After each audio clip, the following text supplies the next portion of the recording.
Halo, selamat malam pemirsa, selamat datang di iNewsroom hari ini bersama saya Davi Pratama. Pemirsa, kami akan membahas berita utama secara mendalam, komprehensif dan tentunya eksklusif.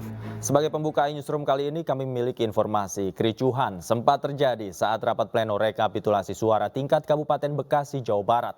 Massa yang menduga proses rekapitulasi ada kecurangan terlibat aksi saling dorong dengan petugas.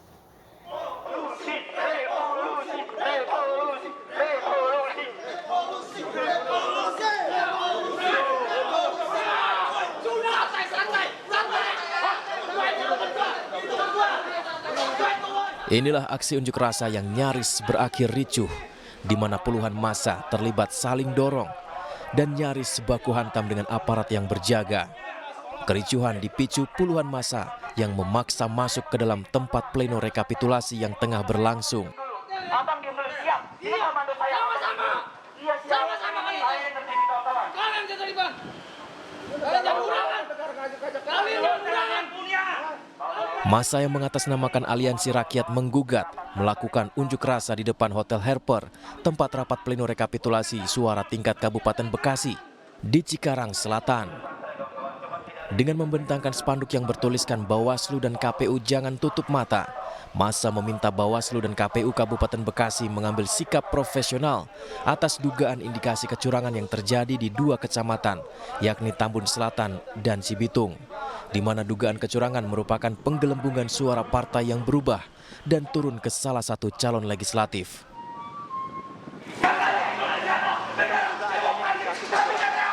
Salah satu caleg DPR RI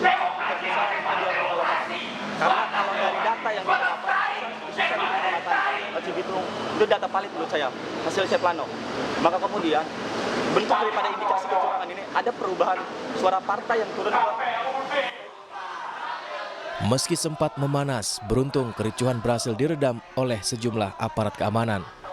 Dari Kabupaten Bekasi, Jawa Barat, Didit Junaidi, iNews melaporkan.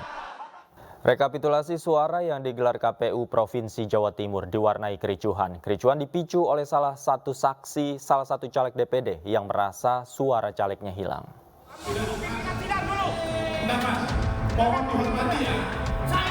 Mohon dihormati. Keributan terjadi jelang proses rekapitulasi KPUD Jawa Timur berakhir. Salah satu saksi dari caleg DPD melakukan protes keras saat penghitungan suara dari Kabupaten Bangkalan. Protes dilakukan karena dalam formulir DKPU suara caleg DPD nomor urut 2 dari 3 kecamatan hilang. Saksi menduga data antara kecamatan dan kabupaten tidak sesuai dengan perolehan suara di lapangan. Perolehan angka yang diterima yang masuk ke salah satu calon di DPD RI yang angka ini sangat signifikan. Ketika kami mencermati ada beberapa hal. Contoh yang kita sampaikan tadi, keberatan kita protes juga di sana. Contoh di Kabupaten Bangkalan. Sementara KPU Provinsi Jawa Timur menegaskan akan membuka data secara transparan dan mengklaim data yang ditampilkan telah melalui tahap penghitungan berjenjang. Tetapi demi akuntabilitas bahwa penyandingan data sebagai salah satu solusi dan mekanisme yang ada di pleno sudah kami lakukan. Kalau penyandingan data itu yang ada di KPU Jatim itu form D? Form D, jadi hasil rekapitulasi tingkat kabupaten. Kenapa itu? Karena memang rekapitulasi ini berjenjang. Sudah dilakukan rekap baik di tingkat TPS, kecamatan, dan kabupaten. KPUD Jawa Timur telah menyelesaikan perhitungan di 36 kabupaten kota dan hanya tersisa 2 kabupaten kota. Dari Surabaya, Rahmat Ilyasan, iNews melaporkan. Calon Wakil Presiden nomor urut 3 Mahfud MD mengaku telah membaca rancangan hak angket yang akan diserahkan ke DPR RI. Mahfud juga menyebut akan menempuh jalur hukum melalui sengketa pemilu di Mahkamah Konstitusi. Calon Wakil Presiden Mahfud MD mengungkapkan hak angket yang akan digulirkan ke DPR RI sudah jadi. Mantan Menko Polhukam ini mengaku telah membaca lebih dari 75 halaman. Bahkan menurut Mahfud, nama-nama yang akan menandatanganinya pun sudah ada. Saya membaca bahwa rancangan angket itu serius dan sudah jadi. Saya sudah pegang. Naskah akademiknya tebal sekali. Di atas 75 halaman lah ya yang sudah saya baca itu. Jadi itu angket itu jalan. Tinggal kan itu perlu koordinasi teknis ya. Siapa yang tanda tangan di depan gitu. Itu sudah ada nama-namanya, tapi yang mau tanda tangan itu kan harus baca dulu juga ya, biar nanti ketika mempertahankan itu tahu. Selain melalui hak angket, Mahfud menyebut pihaknya akan menempuh jalur hukum melalui sengketa pemilu melalui jalur Mahkamah Konstitusi. Diketahui Komisi Pemilihan Umum atau KPU akan mengumumkan hasil real count pada 20 Maret 2024. Hasil pemilihan presiden dan wakil presiden akan ditetapkan 3 hari setelah KPU menerima surat pemberitahuan dari Mahkamah Konstitusi mengenai daftar permohonan perselisihan hasil Pilpres 2024. Namun jika terdapat perselisihan hasil pemilu penetapan presiden dan wakil presiden akan dilakukan paling lambat 3 hari setelah putusan MK dibacakan. PP Muhammadiyah menyarankan agar Kementerian Agama tidak perlu menggelar sidang isbat. Pasalnya sidang isbat hanya berpotensi menghabiskan anggaran. Berbeda dengan Muhammadiyah, PBNU justru meminta sidang isbat tetap digelar karena akan berdampak positif untuk menyatukan seluruh ormas Islam di Indonesia.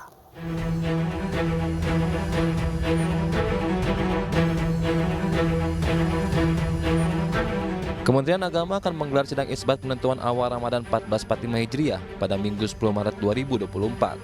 Namun, rencana tersebut memiliki perbedaan pandangan antara Kemenak dan pimpinan pusat Muhammadiyah soal perlu atau tidaknya sidang isbat digelar. Sekretaris Umum PP Muhammadiyah Abdul Muti menyarankan agar Kemenak tidak perlu menggelar sidang isbat. Pasalnya, Abdul Muti beranggapan pemerintah telah memiliki kriteria dalam penentuan awal Ramadan. Atas dasar tersebutlah, menurutnya sidang isbat hanya berpotensi menghabiskan anggaran. Berbeda dengan Muhammadiyah, PBNU justru tidak setuju atas usulan PP Muhammadiyah tersebut. Menurut Ketua Pengurus Besar Nahdlatul Ulama Ahmad Farrozi, sidang isbat akan berdampak positif untuk menyatukan seluruh umat Islam di Indonesia. Terlepas dari polemik yang ada, sidang isbat akan tetap berjalan dengan melibatkan tim hisab dan rukyat Kemenak, serta dihadiri para duta besar negara sahabat dan perwakilan ormas Islam. Sidang juga akan melibatkan perwakilan Badan Riset dan Inovasi Nasional atau BRIN, BMKG, serta undangan lainnya. Tim Liputan iNews melaporkan. Pemirsa, saksi dari Partai Solidaritas Indonesia Kalimantan Selatan protes setelah surat suara partai dan caleg PSI di Kabupaten Banjar menggelembung dengan selisih 15.000 suara.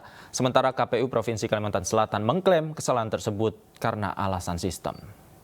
971. Proses rekapitulasi perhitungan hasil suara pemilu 2024 tingkat provinsi Kalimantan Selatan sempat diwarnai interupsi. Saksi dari Partai Solidaritas Indonesia atau PSI Kalsel terkejut setelah melihat dan mendengar hasil yang dibacakan KPU Kabupaten Banjar saat rekapitulasi tingkat provinsi. Bukan karena suara PSI berkurang, melainkan suara PSI yang tiba-tiba menggelembung. Menurut hasil suara sah, partai dan caleg PSI di Kabupaten Banjar untuk DPR RI hanya berjumlah 2.681. Namun yang tertulis di layar dan dibacakan KPU Banjar, suara sah PSI untuk DPR RI berjumlah 17.000 lebih. Iya, selamat malam semuanya. Dari berapa ya? Naiknya 100%, 1000%. 1000% naiknya? Iya. Bahkan PSI terkejut ya? Iya, saksi pun terkejut. Kami terkejut, apalagi Pian. Itu data jam berapa yang Pian lihat tadi terakhir? Siang, bawahnya siang. Dan malam sudah berubah gitu ya? Itu melihat di rekap hasil di layar.